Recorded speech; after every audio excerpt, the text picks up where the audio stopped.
بسم اللہ الرحمن الرحیم۔ کافی عرصے پہلے کی بات ہے، ایک لڑکی جس کا نام تبسم تھا، اس کی شادی ہوئی۔ وہ سسرال میں اپنے شوہر اور ساس کے ساتھ رہتی تھی۔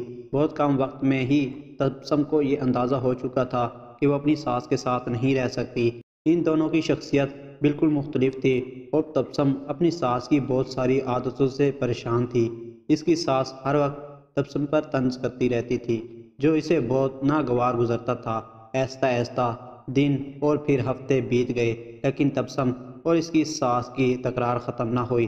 ان تمام نااتفاقیوں نے گھر کا ماحول بہت خراب کر دیا، جس کی وجہ سے تبسم کا شوہر بہت پریشان رہتا تھا۔ آخرکار تبسم نے یہ فیصلہ کیا کہ وہ اپنی ساس کا برا رویہ اور برداشت نہیں کرے گی، اور وہ اب ضرور کچھ نہ کچھ کرے گی۔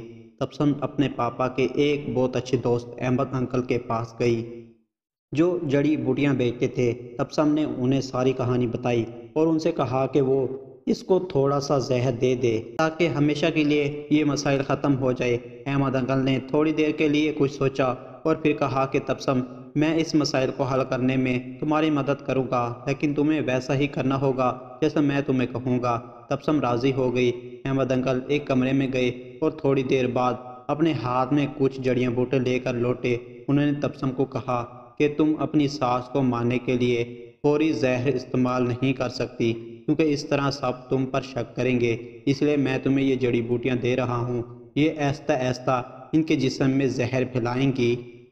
ہر روز تم کچھ اچھا بنانا اور پھر انہیں کھانا دیتے ہوئے وقت اس میں یہ جڑی بوٹیاں ڈال دینا۔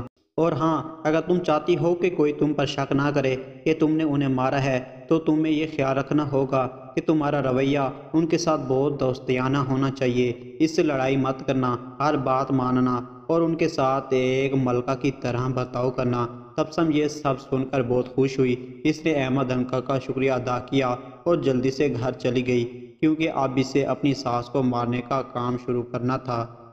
ہفتے گزرے گئے اور پھر مہینے۔ تبسم روز کچھ اچھا پکا کر اپنی ساس کو خاص طور پر پیش کرتی تھی۔ اسے یاد تھا کہ احمد انکل نے اس سے کیا کیا کہا تھا کہ اسے اپنے غصے پر قابو رکھنا ہے، اپنی ساس کی خدمت کرنی ہے اور ان کے ساتھ اپنی ماں جیسا برتاؤ کرنا ہے۔ 6 مہینے گزر گئے۔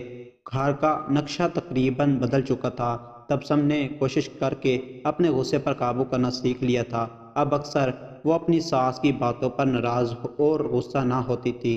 6 ماہ میں ایک بار بھی اس کا اپنی ساس سے جھگڑا نہیں ہوا تھا، اور اب اسے وہ بہت اچھی لگنے لگی تھی اور ان کے ساتھ رہنا بھی آسان لگنے لگا تھا۔ اس کی ساس کا رویہ بھی اس کے ساتھ بہت بدل گیا تھا اور وہ بھی تبسم کو اپنی بیٹیوں کی طرح پیار کرنے لگی تھی۔ وہ اپنے سب دوستوں کے درمیان تبسم کی تعریفیں کرتی تھی۔ تبسم اور اس کی ساس دونوں اب ایک دوسرے کو ماں بیٹی کی طرح سمجھنے لگے تھے۔ تبسم کا شوہر بھی یہ سب دیکھ کر بہت خوش تھا۔ ایک دن تبسم پھر احمد انکل کے پاس آئی۔ تبسم نے کہا کہ آپ مجھے طریقہ بتائیں کہ کیسے میں اپنی ساس کو اس زہر سے بچاؤں جو میں نے انہیں دیا ہے۔ وہ بہت بدل گئی ہیں، میں ان سے بہت پیار کرتی ہوں اور میں نہیں چاہتی کہ وہ اس زہر کی وجہ سے مر جائے جو میں نے انہیں دیا ہے۔ احمد انکل مسکرائے اور کہنے لگے کہ تمہیں ڈرنے کی ضرورت نہیں، میں نے تمہیں زہر نہیں دیا تھا، بلکہ جو جڑیاں بوٹیاں میں نے تمہیں دی تھی وہ وٹامن کی تھی تاکہ ان کی صحت بہتر ہو جائے۔ زہر صرف تمہارے دماغ میں اور تمہارے رویے میں تھا، لیکن وہ سب تم نے اپنے پیار سے ختم کر دیا۔ یاد رکھیں، ہمارا رویہ، ہمارے الفاظ اور ہمارا لہجہ یہ فیصلہ کرتا ہے کہ دوسرے ہمارے ساتھ کیا رویہ اپناتے ہیں۔